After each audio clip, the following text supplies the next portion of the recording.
Dan, welcome back to the Way of Champions. Jerry and I are so excited to have you on, my friend. It's been a few years, John, but I'm delighted, honoured, excited to be back and interviewed by both of you as well. Very intimidating. I'm using all of my techniques on myself right now to get through this.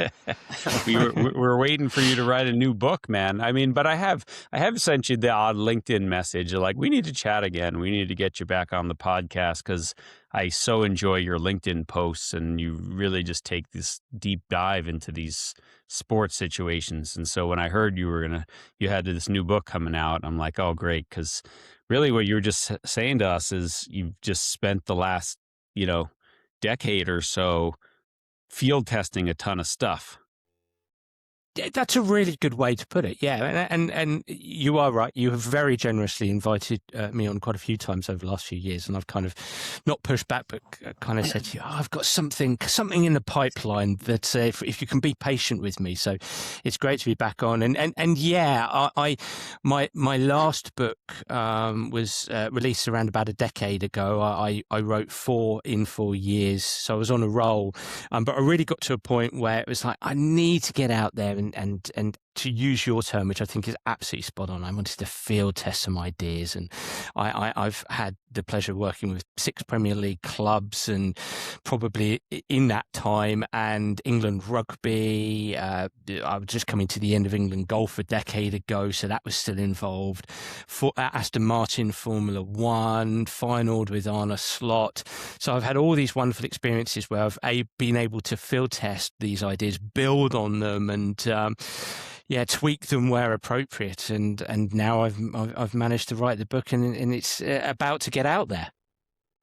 Well, Jerry's a prolific writer, but Jerry, I just think of Dan saying that, and you've spent decades field testing ideas.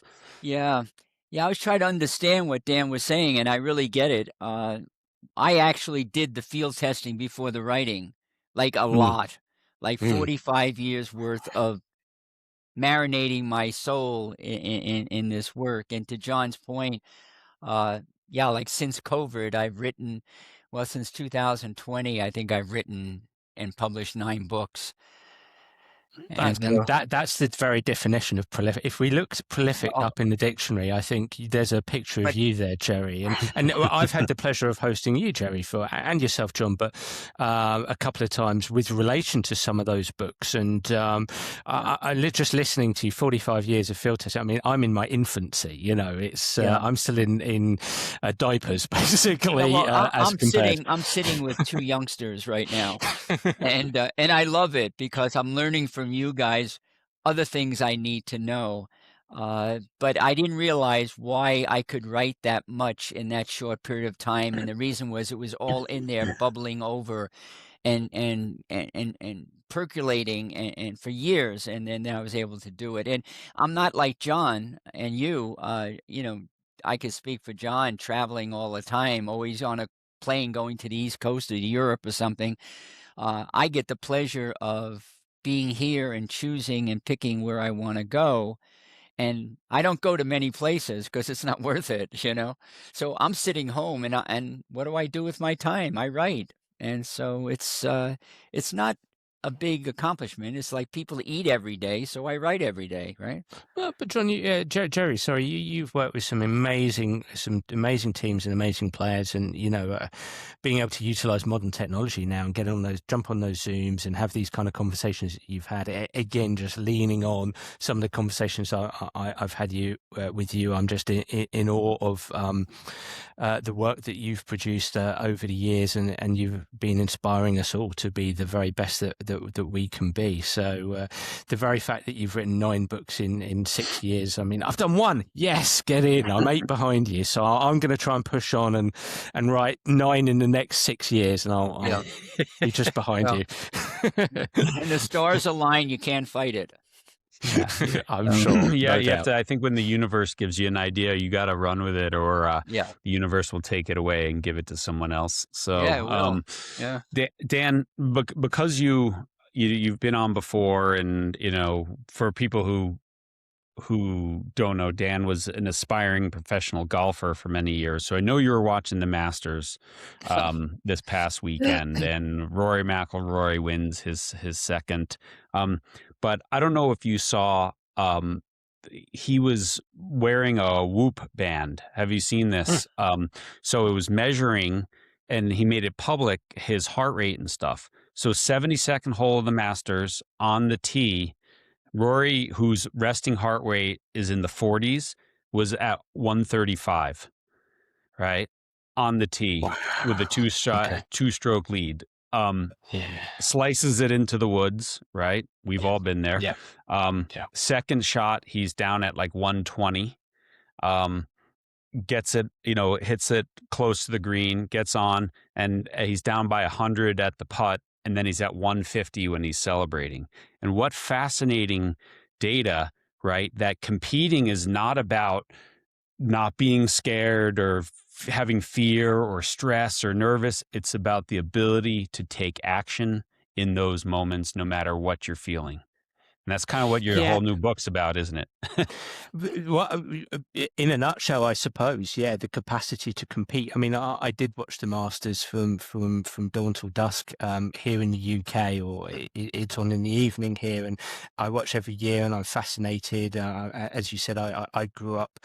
I was inspired to strive to become a professional by watching the Masters. I think so many of us who became pros were inspired by the Masters. And there's a couple of interesting. I mean, that's absolutely fascinating, that data in and of itself. But there's a couple of really interesting things that came out for me. I mean, I'm a couple of years older than Justin Rose, but I played amateur golf at the same time as him, and I never had the honor of playing with him as an amateur, but I played behind him in a few tournaments.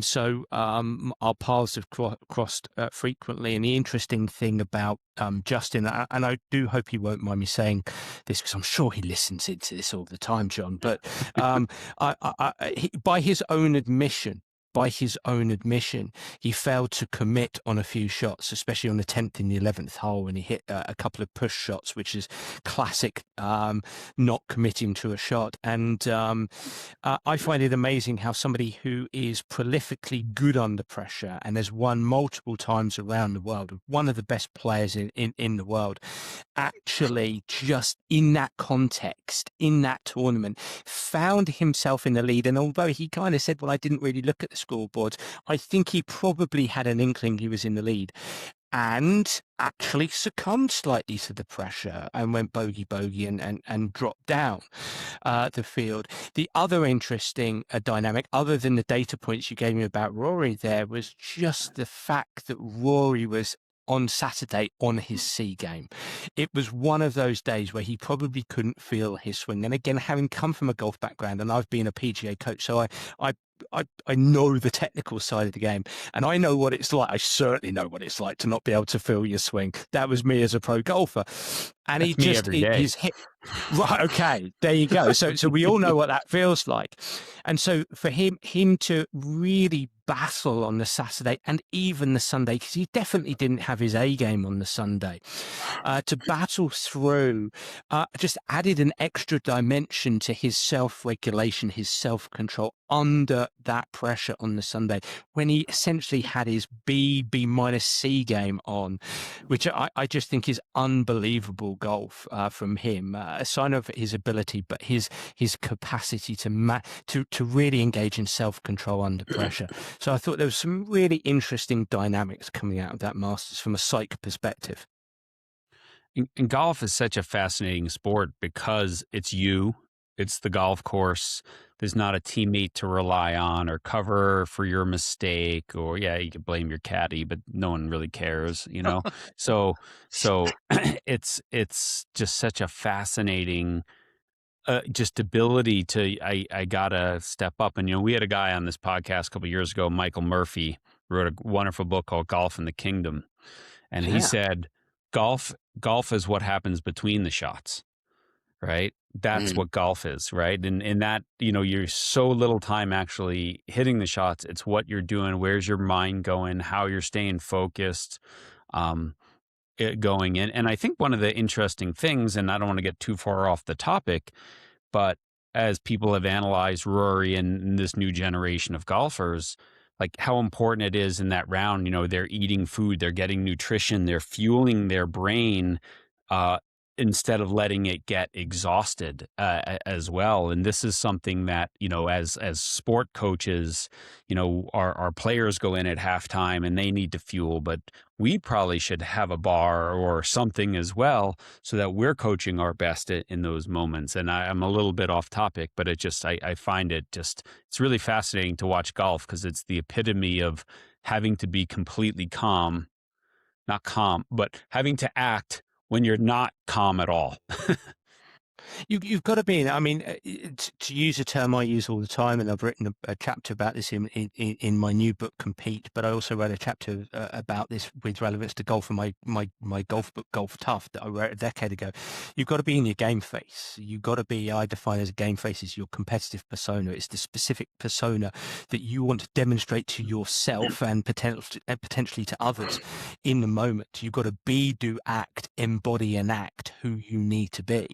And that might be calm, but also it might be upbeat, it might be positive, it might be dominant and relentless. And I always reflect back on my own golf career, and I was very much, and I'm going to use some more terms here that I know, John, that I talk about all the time, such as squashing ants, ants being an acronym for automatic negative thoughts. And my brain, when I walked onto the first tee as a pro golfer, I practiced 8 hours a day, and yet I still walked onto the first tee with an ant farm floating through my mind, right? Everybody's swing was better than mine. The course was tough. The weather was awful, even probably when it was sunny. And I really needed to walk on that first tee in my game face. And a game face, the way I create it with this mental technique is a couple of action-based words and potentially a model player. And if I could get in a time machine, given a time turner or getting in a time machine and go back, I would walk onto that first tee and I would be dominant, aggressive Woods. Woods is in Tiger Woods, and we're not talking about the Woods probably off the course right now, but Woods at his very best as a competitor, dominant and aggressive, because even though we might not see aggression as something that is synonymous with golf, I needed to be a bit more assertive and aggressive within myself in order to, well, let's use that word again, assert myself on the first tee, and dominant, to hold myself dominant, to walk onto the green, with a downhill left to right, tricky putt, to walk on in a dominant fashion.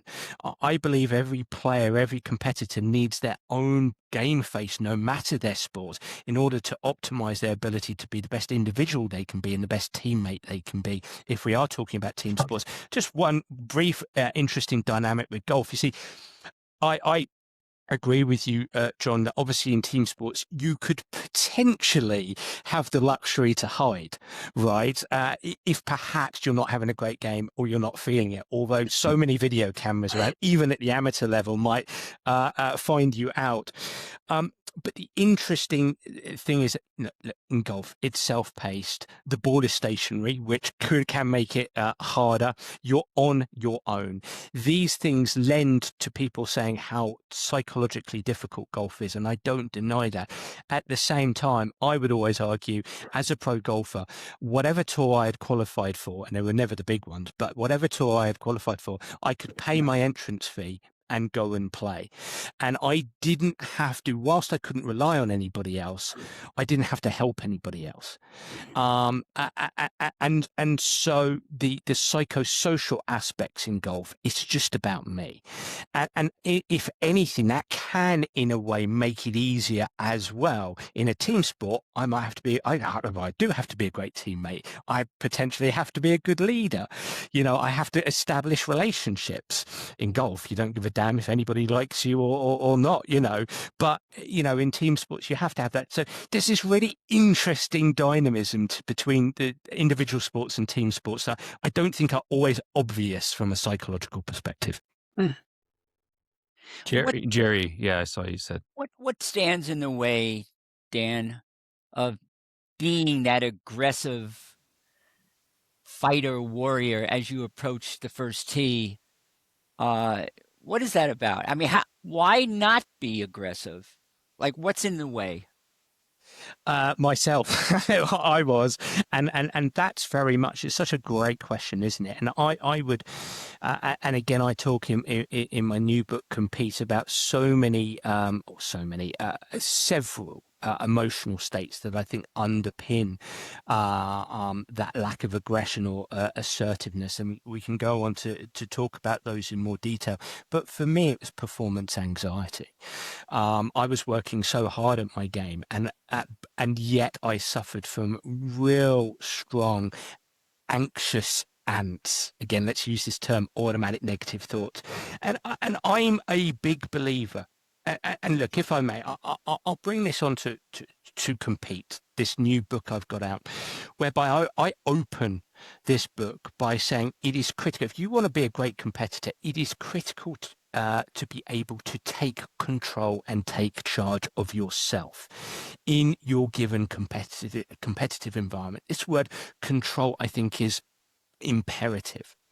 However, through the book, I also talk about the dynamic of the brain and the complexity of the games that we're playing, but especially the dynamic of the human being. Human beings are biopsychosocial creatures, and we experience our thoughts, we experience our emotions, we experience our feelings. We don't do anxiety on purpose.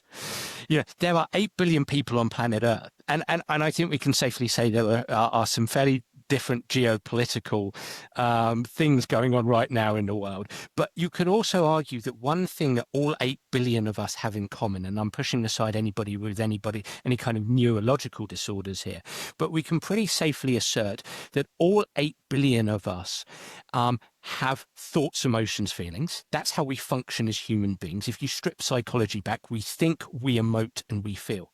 And these thoughts, emotions, feelings happen to us. Now, when you go into a competitive environment, the way I explain this is in the book is when you go into a competitive environment, there's high importance. It's important to us. We want to do well. When I went into my golfing, when I was playing golf tournaments, I was practicing all the time. I wanted to do well. It was a big part of my identity. I'm a professional golfer. I want to make lots of money here. I want to be successful. It's really important to me.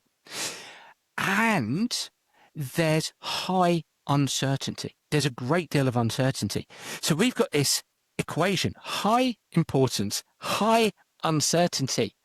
And that high importance and high uncertainty can ramp up, turn up the volume of ants, automatic negative thoughts, emotions, feelings. I'm cheating a little bit with the acronym. I'm bolting on emotions and feelings.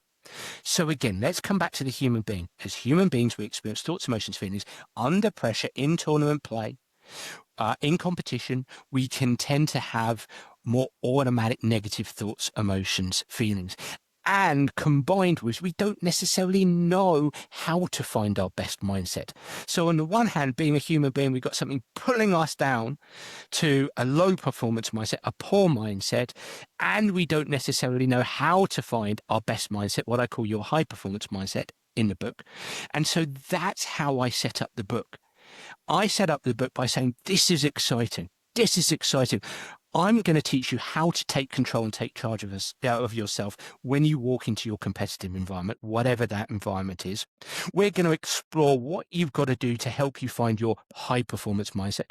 We're going to help you to squash your ants, your automatic negative thoughts, emotions, feelings, to help you rise up from a low performance mindset, or LPM for short, up into your high performance mindset. We are going to help you become an outstanding competitor. Yeah. Well, John, you've told me this. Everyone has a plan until they get punched in the face. That's a Mike Tyson quote, Great philosopher, that guy. right? I mean, he's brilliant. He's a Plato for sure. But we get punched in the face sometimes because the other person comes out and the other person is being their best aggressive self as well. What do you think about that? Well, I'll pick up on that and say that's a third dynamic, actually. So thank you for that, Jerry. So on the one hand, there's three things at play here.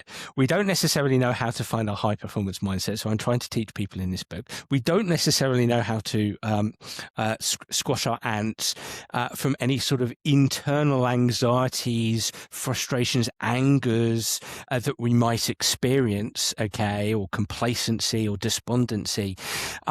And equally, as you're alluding to there, Jerry, when mistakes are made, or when the opposition are playing really well, when tough moments strike, we don't necessarily know how to play through those tough moments and retain this high performance mindset.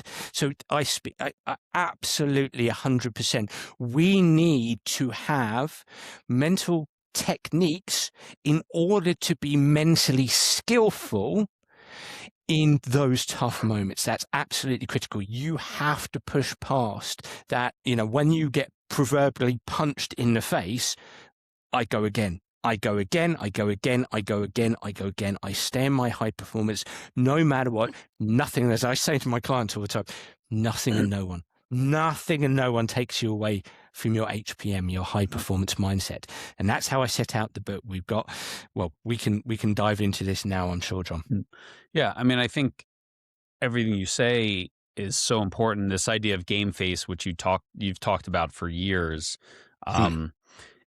People understand this because I'll ask an athlete on one of the teams I'm working with, when you're at your best, what do you like, right? This is your thing. And then, who's a player that you admire? They know the answer, right? I had a kid the other day say, free. I play free and I am in fierce and I'm like Van Dyke, right? He's a center back. I'm like, amen. That's when so people know when they're at their best. And Jerry says all the time, feelings equal function. When I feel that way, I perform my best. And like, again, you start the book on your whole golf career was about focusing on things that were out of your control, like the opponent, like the golf course, like the weather, like, my clubs that don't work, right? Versus this whole high performance mindset is all I do is focus on what I control. And when I focus on those things, I'm going to feel far more confident. And I'll never feel confident if my mind is on all the things that I have nothing to do with, correct? 100%. And I think what I've tried to do with this book is add an extra dynamic here, whereby, so let's go back to high performance mindset and low performance mindset, and I actually include average performance mindset. I mean, how I lay this out, moving into sort of chapter one after the introduction, is I introduce the reader to my what I call my elite competitor model. Okay, fancy name, but basically what it is it introduces the reader to two scales. And there's a left-hand scale, which is essentially your performance scale from 1 to 10, which is that classic, how did you perform? Well, I performed at 8 out of 10, or I performed at 6 out of 10, or 4 out of 10. So I think, we all know that exists. And maybe competitors don't necessarily articulate it in that precise way, but they do become obsessed by performance, and they try to force performance. Got to perform, got to win, got to win, got to win, got to perform. That old adage that I know you guys will talk about all the time as being, that to a high degree out of your control, and the mistake is to try to force that. Well, I'm the person who comes along, just like you two gents, and say, well, there's another scale going on every single second out there, and that's a mindset scale. And it's this mindset scale for me that is absolutely critical. And so in chapter one of the book, I'm saying, look, there's a performance scale and there's a mindset scale, and I'm going to help you become more sophisticated, okay, around your mindset scale. I'm going to help you become passionate about this mindset scale. And this is where I come back to HPM and LPM. So at the top of that mindset scale, I define as high performance mindset. in the middle there, average performance mindset, and the bottom, low performance mindset.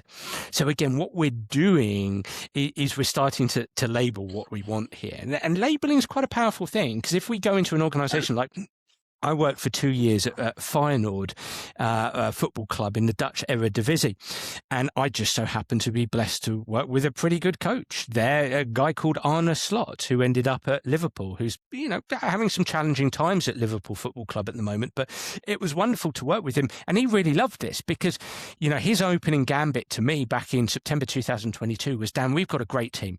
I think we can win the Dutch Eredivisie Championship with this team.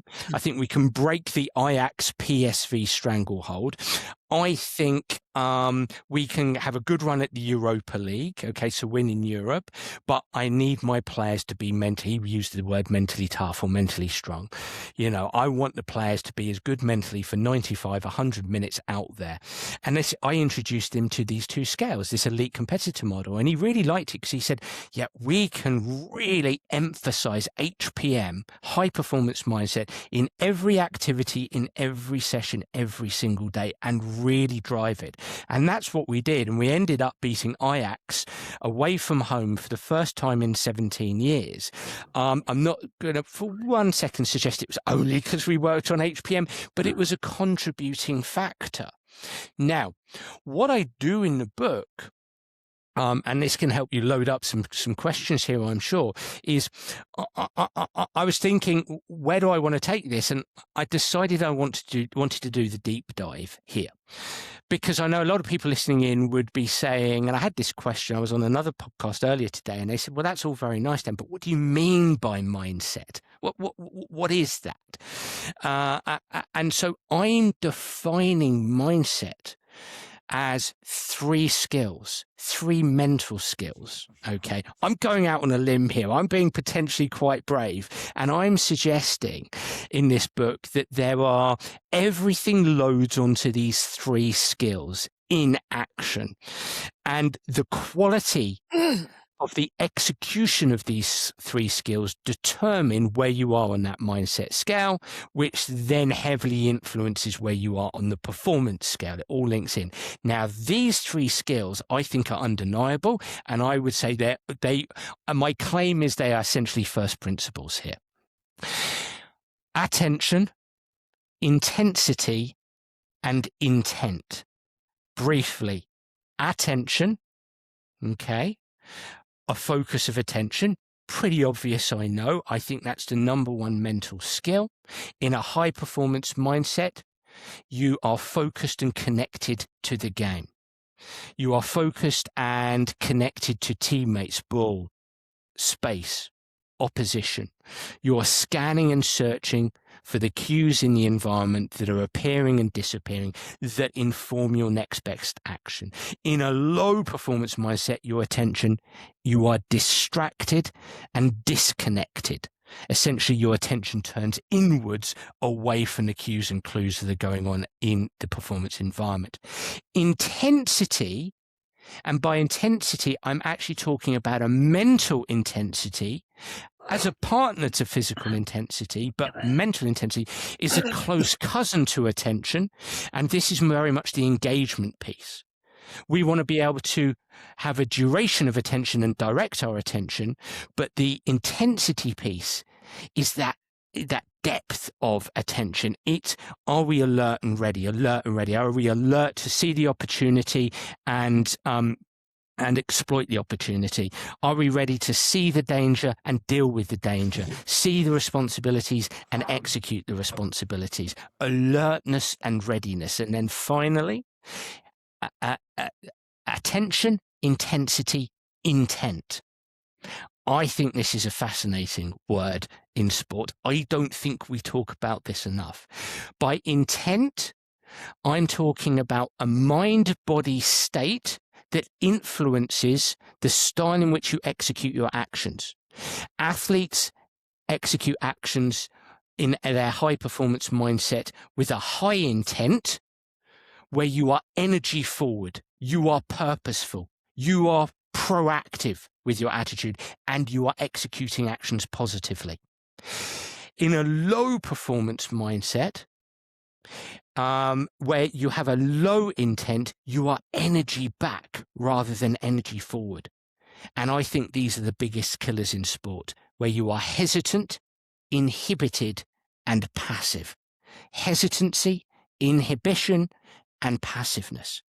And so attention, intensity, intent are a constant cycle underpinning actions, technical, tactical, physical actions, the execution of these that's influencing performance.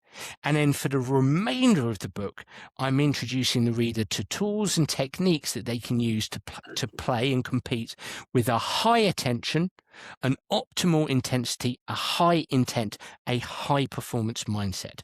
That's how I've laid it out. I mean, you could lay those out as almost playing to win versus playing not to lose, right? We see examples of this every day. A team takes a lead and then they sit back and start playing not to lose, or, and I think it's just such a fascinating thing. And you can see in a sport like soccer with 11 players on the field, you can feel a different energy. You can feel a different competitive drive versus that team that's on the front foot, that's aggressive, that's taking chances and things like that. And, and it's where I think, a club like a Barcelona that's really committed to playing a certain way is saying, we're going to play this way and we may lose, but we're going to play this way. Good luck. And if you beat us, fair play, right? And they had an amazing game last night against Atletico and fell short. And of course, there's controversy and red cards and all sorts of weird things. But they're like, we're going to go for it, and whatever happens, happens. And I just think it's a more fun way to play as an athlete as well, versus like protect, passive, don't get embarrassed. There's so many rich little things that you said there, and I'm actually working with an NWSL, a National Women's Soccer League team over in the States at the moment. So I'm blessed to come over the Atlantic quite a few times a year at the moment. And what you've just said is precisely the philosophy that we've adopted, which is, look, we don't know if we're going to win on the scoreboard, and we accept, especially in the NWSL where the teams are fairly, they're fairly even.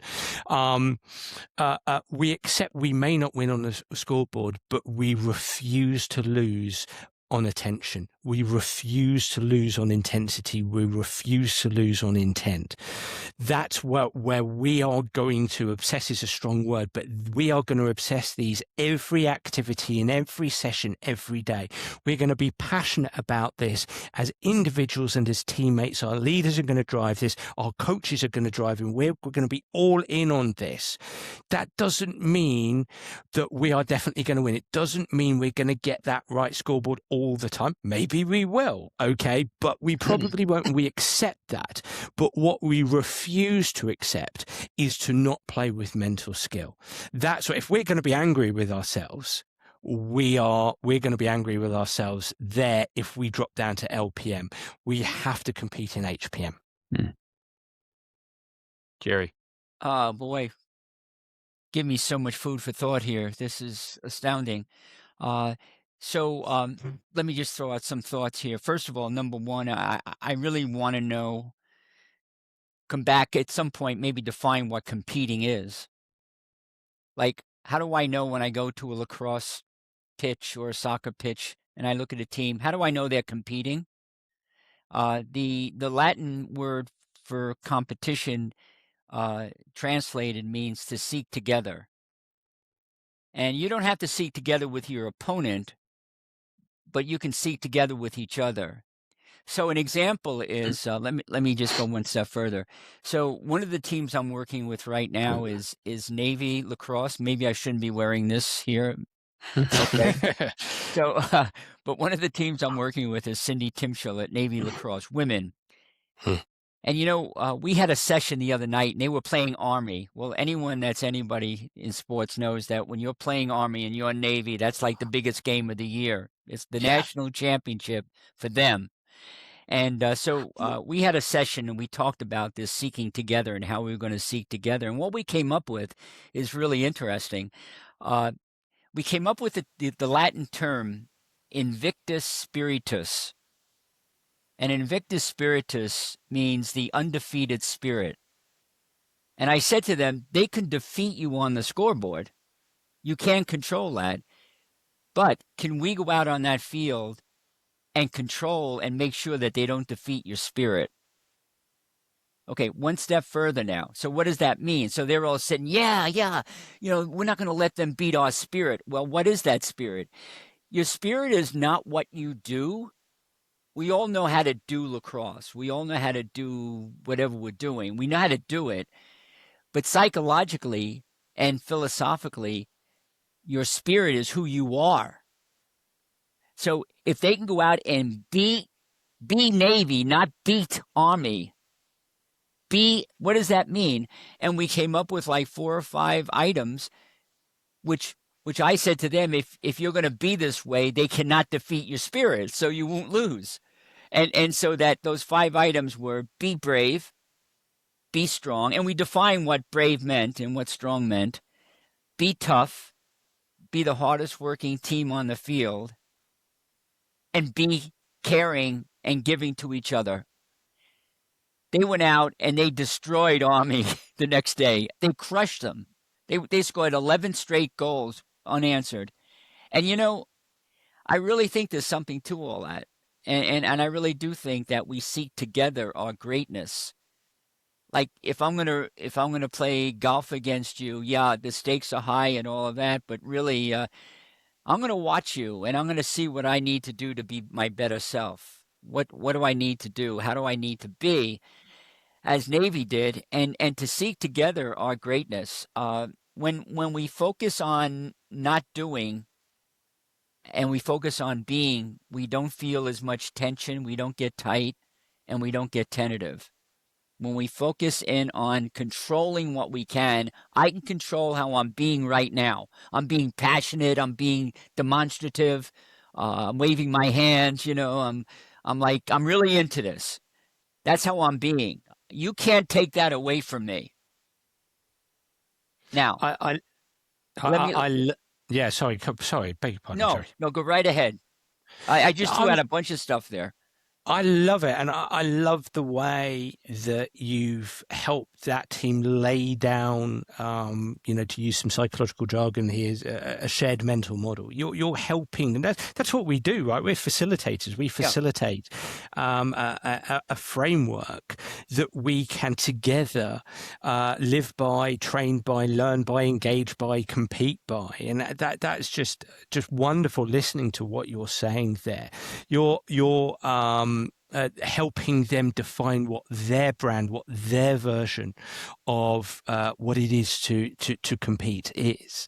And there's so many different flavors of this. And I think this is the wonderful thing about the profession that we're all in. And we do it in slightly different flavors.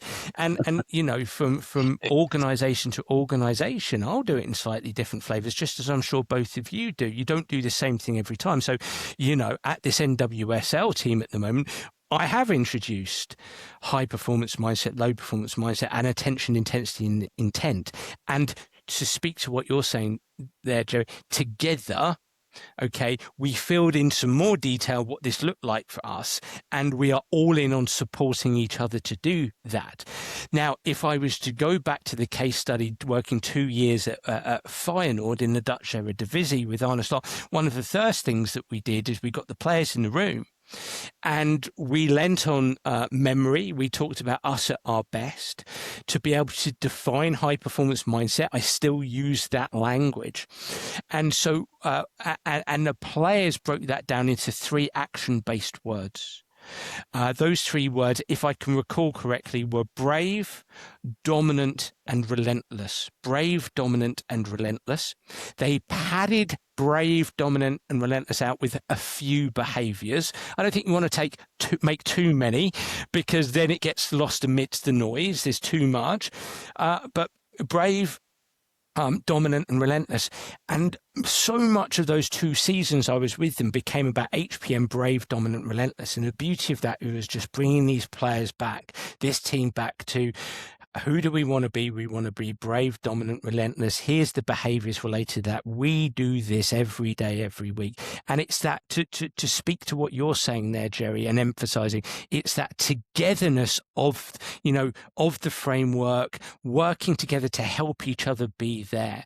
And I think that is a great definition of what it is to be a great competitors within a team. It's having that framework, it's working on it together, and irrespective of the score, irrespective of where we are in the league, irrespective of what's going on around us and the challenges that confront us, because there's going to be plenty of challenges, we stick to that framework no matter what, and we help each other to do that. We speak in slightly different tones, but we really do sort of draw from the same palette, if you like.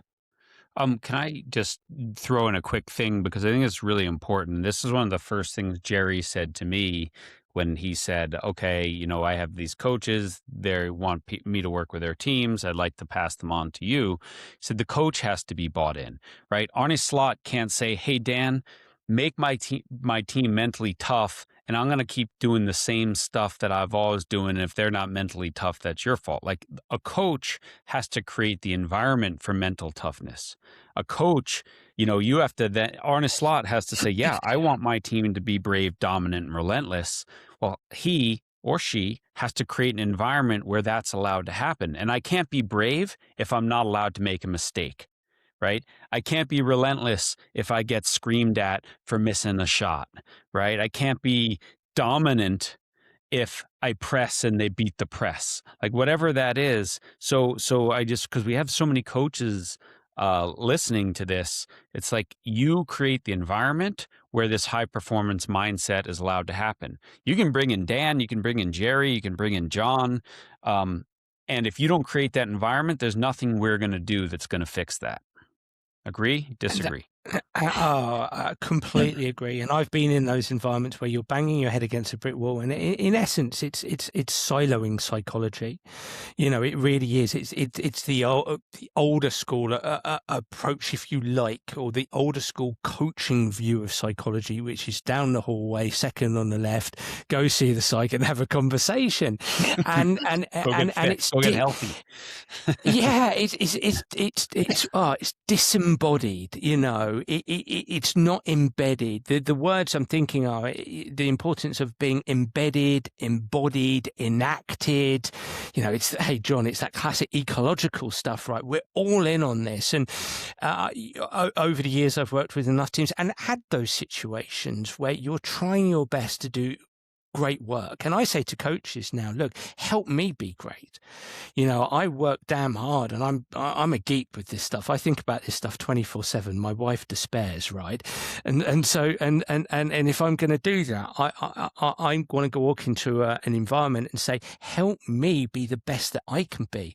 But if I may say so, because I know there's coaches listening in, whilst it might not be impossible, it becomes damn difficult to do great psych work across the organization, across the team, if coaches aren't in and driving it. If they're not, again, to use my terms, directing attention, driving intensity, drilling intent, all in on HPM or whatever language we lay down. It's one more thing to say on this is that ultimately, and this might sound like an extreme thing to say, but I do think it's an important lens, which is nothing is neutral. Nothing is neutral. And again, to use my own term, and this is speaking to your point, John, if I bring in HPM and LPM, high performance mindset and low performance mindset, nothing is neutral. So coach sessions, session design, coach behavior, coach feedback, meetings, and so on and so forth. The formal player development programs, the informal conversations. If you are communicating, designing sessions, behaving in a coaching manner that drives players to LPM, they're going to go to LPM. Nothing is neutral. And so the most cohesive, the most successful environments are often going to be the ones that are most cohesive, or at least as cohesive as we can be. These are complex environments. You're never going to get it completely right. I'm not suggesting that. We're human beings, right? We are complex, and these are complicated environments. But if we are working linguistically and behaviorally as cohesively as possible, nothing is neutral. We can then work towards HPM, and that's critical. Jerry, go ahead. I think, yes, to everything you just said. I don't want to overlook that. You made some amazing points there, Dan, and I love the concept of nothing's neutral. We like to talk about your influence is never neutral. And so leading into that, coattailing on what John said a few minutes ago, there are coaches there that really don't want me. They don't want you. They don't want John. And I think the reason they don't, I'm going to make an assumption here, is they don't know what they need. So that comes to the point of not just writing a book about it, but when we're working with a program, the coach says, yeah, I heard you were successful with this team and you have all these victories and you have all these championships. I want you to do that to me. And I say, you know what? I don't say this to them directly, but basically what I have to do, my job is to educate them. They don't even know what they crave. So when I have a team like Navy, Cindy Timshaw, the winningest lacrosse coach of all time, I still need to educate her. And when I educate her, what that means is I give her the belief in what I'm going to tell her. And I position it so that she can hear the way to deliver that to the team before I even get there. And so that belief becomes a way of her getting in touch with, oh my God, that's what I wanted. Yeah, that's good. And now she's all excited and she's bought in, and she not only believes, but she realizes I crave this and my team craves it. Then she goes to a team and she talks about those concepts, and then I enter. Now the team has been marinated in the coach being excited and enthusiastic about what I'm going to be doing. So I think a lot of our work is not so much with the team and performance and competing as much as setting the environment. Again, getting back to John's point, you set that environment where people feel safe to fail, to make mistakes, to look silly, to look bad. And that's the safe environment. And to show the athletes that you're going to crave what I crave, which is this belief in how we can be as human beings, as you say, biopsychosocial people. I don't know if that's making sense at all, but it makes complete sense. It's education of the coach before the coach even knows what they want. Of course it is. You know, in many respects, I think around the psychological and the psychosocial aspects of human performance, we are sense makers and sense givers. You know, we walk into an environment, we can help people make sense of what they're experiencing from a psychological perspective, Right. using a psychological vocabulary, if you like. But we can also sense give. You know, and that's as you quite rightly said there, Jerry, at the beginning of what you were saying. You know, that's why in many respects we write books, because, you know, what we're laying out is, again, I'm going to use this term, a framework. You know, we can listen to coaches and we can reflect back what we hear and help them understand what they want. We can put it in practical terms in that respect. Or, you know, we can walk into the building, again, listen to coaches and say, I'm listening to you. Here is this set of ideas. What do you like from this? You know, what makes sense to you? What do you want to deliver on? I think coaching is such, I mean, I've written before, coaching for me is just about as tough a profession, a hobby as you can choose, right? I'm sure there's other people in other professions who would protest against that, but it's really tough because you're dealing with human beings. And also because coaches, I mean, when I was a golf coach, a PGA golf coach, I was socialized into golf swing. The tool became the golf swing, and many coaches are socialized into tech tag. Now, that's not wrong per se, because those are important components, but there are other components. Obviously, there's the physical component as well, and there's the psychological and the psychosocial aspect. And when you add the bio, it all is thrown into this complex mesh. And so for me, actually, coaches need, whether it's physical trainers for the physical side, sports scientists, strength and conditioning coaches, and people like us who can come in and go, well, psychology is broad and it's deep and it's hard to make sense of, but let's try and do this. And that's what we're doing, Jerry. That's, to meet your point. Yeah. What is the uptake when you walk into a Premier League locker room, an Angel City locker room with, there's the psychologist? And what I mean by that is, I heard this interview 2 years ago with Dan Carter, the All Blacks rugby legend. And he said, when I started my career, if you went to the psychologist, people said, "What's wrong with you?" He goes, when I finished my career, if you weren't going to the psychologist, people said, "What's wrong with you?" So what do you see at the highest levels of sport, even in F1, in terms of how different athletes, coaches use you to help them perform better? Great question. Such a hard question to answer. So, I mean, you've mentioned Angel City. That's the NWSL team I'm working with, and my experience there has been amazing. I mean, you walk into women's sport, and there's just women's sport. They welcome you with open arms. That's my experience. I would say that's Jerry's and my experience as well. I've worked with over 50 college programs through my online academy. That's soccer from Div 1 to Div 3, and I went over to work with Duke women's soccer team. They got to the Final Four. They did great. Again, welcomed with open arms. I find that take this the right way, but I'm because of my experience, if you're asking me this directly and personally, and it's not a general sports psych, how many people buy into sports psych?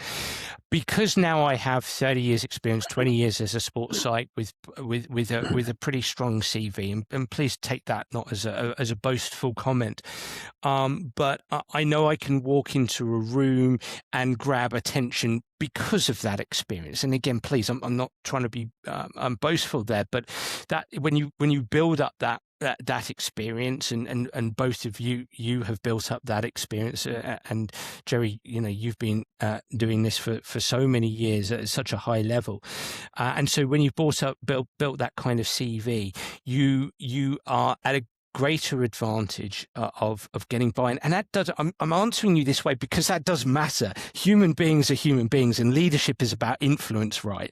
And we're leaders of psychology. And if you walk into a room and you've got a strong CV and you can speak in a manner that makes sense to athletes, that's about influence. So you can influence them positively to engage with you. Are they all going to engage with you on an individual level? Again, that comes down to different personality traits in many respects. Are they willing to be vulnerable? What is their own definition of sports psychology and mental toughness? And is it actually more mentally tough to not talk to somebody? So I don't know if you can ever defeat that. And it takes the building of a relationship quite often, not always, but quite often, to break down some of those barriers. And quite often, again, what's the culture and the environment like of the organization that you're walking into? Are they used to an openness to psychological work? That's going to make a difference as well. So these are all kinds of factors are going to mediate.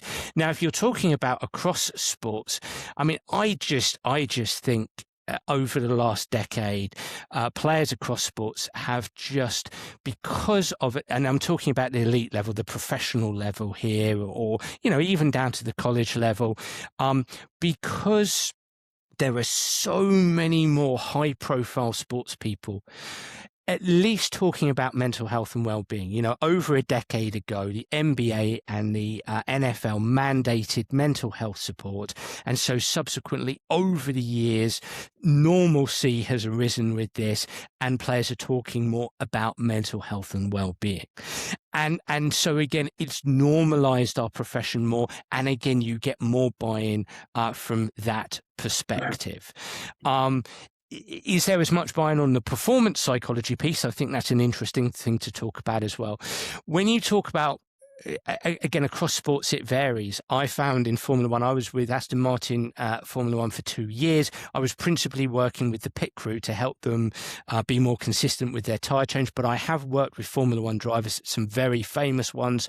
And there's nerves there in terms of seeing a psych. It's not normal.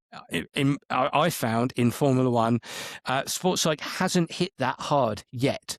Golf, it's been normalized for 40 years. You mentioned Michael Murphy there. I mean, his influence on Timothy Galway, who influenced others through the 80s, and then Bob Rotella through the 90s, normalized completely in golf, out into other sports. Formula One less so. But I do think, I was told the other day that the world's top 10 darts players, most of them have sports psychs, which you wouldn't necessarily think would be the case. I just think there is more buy-in now. We've just got to get better and better and better at helping athletes understand that this is about, it's the old adage of we're stretches and we're not shrinks, essentially. And this is about being passionate to be the best that you can be. And there are great sports psychs out there to aid your mental health and well-being as well. So it's I think it's still a mixed bag, John. And I don't think it's everybody just buys in. But certainly when you walk into the building, you're trying to get everybody on board. And I think working with and through the coaches, working systemically across clubs and organizations, if nothing else, that's absolutely critical. Jerry, yeah. When I started out with sports psychology, which I don't relate to too much today, I relate more to sports philosophy, Okay. a way of thinking about things going forward as a human being, not a human doing. When I started out, it was absolutely god awful. I mean, to negotiate a contract with somebody or to get paid for what I was doing. As John said, you were crazy to go to a psychologist, and now you're crazy if you don't. And so I had to pave a road, and it was a long road. And I realized, okay, so this is where the transition comes. I realized that sports psychology wasn't really enough. It wasn't what people really were craving. And I kind of felt that I needed to make that shift from psychology to philosophy. And what that came down to was a way of dealing with human beings, not human doings. They weren't a bunch of athletes doing soccer. They were a bunch of athletes being who they are, human beings. I don't want to go off on a tangent here, but I really do feel strongly that anybody today, if they want to walk into a locker room and they want to have success, by success, I mean getting people on board, listening, because you have a message and you want people to listen. That's successful. If they listen to you, they're going to take it, because if your message is good, they're going to crave it. And so what I find over all these years is something that I wish I knew when I was like 34 years old. And that is that people all want to feel connected. They want to feel cared for. They want to feel empowered. They want to feel loved. And by love, I don't mean a kumbaya statement. I'm talking about caring for them as human beings, giving to them, being selfless with them, and what have you. When I walk into a room, that's my superpower. I connect with people. People feel good. And I don't do one thing psychologically or anything else in terms of performance or competitiveness until I establish that relationship. And you mentioned the word, Dan, relationship, which I think was brilliant. It's all about relationships. Steve Kerr once said the reason why he won that first world championship was not the game itself, but it was the relationship game. And so I go out of my way. I mean, John knows this about me. I mean, the first thing I want to do is I want to connect with people, whatever that's going to mean, whatever that's going to take from me. I mean, I could look silly. I mean, I'll wear a Superman outfit if that's going to work, I mean, it doesn't matter to me. But I find that once I make that contact and I huddle people up and I get them together and they start to feel my heart and my purpose and my intention, they're getting what they crave. Raise your hand if you don't crave being connected and cared for and loved and empowered. Everyone wants it. So I make that assumption. I walk in and I give that to them. That's what I give them. And then from there, they open their hearts. And when they open their hearts, that's giving me permission to step in.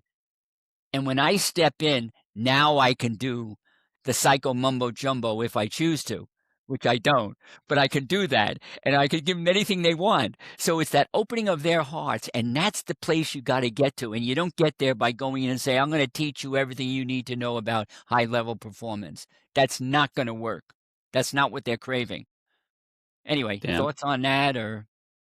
My thoughts are I love the different flavors by which different people come at this with. I don't think there's, if you had 100 sports psychologists in the room, I don't think that anybody would disagree with you. I think there's nuances and complexities in these environments, and there's nuance and complexities with the job at hand in terms of how long do you get to create those relationships? Do you get into the locker room in the beginning? Do the players allow you in there? And as you said, the more socially flexible and adept that you become. I mean, it strikes me, Jerry, you're that kind of person anyway, so you don't have to work on that. You're just you when you walk into the change room. I think you're going to say no there, yes, but no. That's not me. I was born and raised in Brooklyn, New York. You don't walk into a room in Brooklyn and see the way I am right now. John knows that for a fact. He's a New Yorker. I learned that, and the reason I'm bringing this up and contradicting that is because I want coaches to know that, oh, that's Jerry, he can do that. Yeah, that's fine. All well and good for him. I want people to know, no, I learned this. I learned this when I was a sports psychologist, quote unquote, 45, 50 years ago.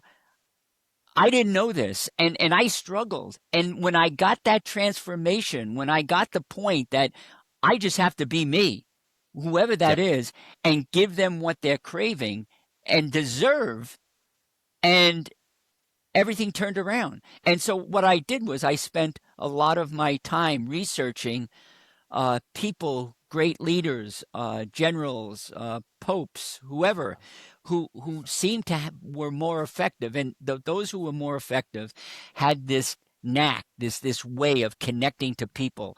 And you know what? When you know how to do it, to your point before, it does not take a long time. It does not take a long time. Give me a half hour with a group of people. When I walk out, there's going to be transformation that takes place. I guarantee it. Why? Not because I'm smart or brilliant. It's because I've had this experience, and I'm just relating an experience. So we all can, A, learn what I'm talking about, and B, we can implement it easily and not worry about the time. Things happen almost immediately, and it's really interesting to watch that unfold. And I think I love everything that you've said there. I think, for me, it's yes, and I love every single second of standing in front of an audience for the first time and helping them get excited about competing in their high performance mindsets, helping them open up images in their mind of what that looks like, what that feels like, what others see when they're in their high performance mindset. I think that to me is, I see the look on some players' eyes when you because they're not often asked that, when you get them to rehearse that in their mind, I don't think that's transactional. I think that's transformational, and I'm only sticking to the sporting side of things in that moment. Again, I just think there's so many wonderful flavors by which we can approach this. That's what's exciting to me. I think Whether you are a mental performance coach, whether you are a sports coach, whether you are a yoga teacher, it doesn't matter. You have to bring your authentic self, right? That's what people will connect you, right? And I could never be, it would be a waste of time to try to be the second best Dan Abrahams, right? Or the second best Jerry Lynch, or like you need to be yourself and what drives you and what you care about. And then how you deliver that is very different. Jerry and I do so much stuff together, and people are always, we're yin and yang. We're very different. And Yeah. some people go, oh, that John guy. And some people go, oh, that Jerry guy. And that's okay, right? We're not supposed to be everything for everyone. But as long as we are the best version of ourselves and we can get across to that room, I'm in it for you. I'm here because I believe in you and I want to help you succeed. Athletes know if you're there for them or there for you right out of the gate. And as a coach, as a mental performance coach, whatever it is, they know if you're in it for them or in it for yourself. And if you're in it for yourself, they'll sniff you out and they'll shut you out immediately. If they know you're in it for them, they'll at least open the door and consider that they might have something to learn, in my experience. Absolutely. Good Absolutely. point. Dan, we've blown through our hour and then some. Can you tell people how to get the book and also how to connect with you? And I'll just, if you can, give people your LinkedIn as well, because I think you have some of the best LinkedIn posts out there. I look forward to them every day. So tell people how to connect. Well, yeah, look, and firstly, thank you so much for this. It's been so awesome, as always. I love speaking to both of you. The book is out on the 4th of May. I mean, it is out now. You can order it in the UK with free shipping. If you're in the States, you might want to wait till the 4th of May, where you'll be able to get it on the usual platforms like Amazon. And you just have to Google the book Compete, Dan Abrahams, and you'll find so many different platforms to get the book. That's out on the 4th of May, but you can get it now if you're in the UK with a couple of pounds off. In terms of myself, danabrahams.com is my website. At Dan Abrahams 77 is my main X account. At Dan Abrahams Soccer is my Facebook. At Dan Abrahams Sports is my Insta, and just at Dan Abrahams is my LinkedIn, where, as you've mentioned there, John, there are my rambles on a daily basis. And I have a podcast which is half as good as yours, but you've both honoured me by coming on, and that's called the Sport Psych Show, where we do those deep dives into those psych topics. So I can't thank you both enough for your time. This was great, and so much more. And again, the book is Compete, highly recommended. Great tools, great ideas, great stories. So Dan, thanks so much again for your time. We truly appreciate you coming on The Way of Champions. Thank you so much.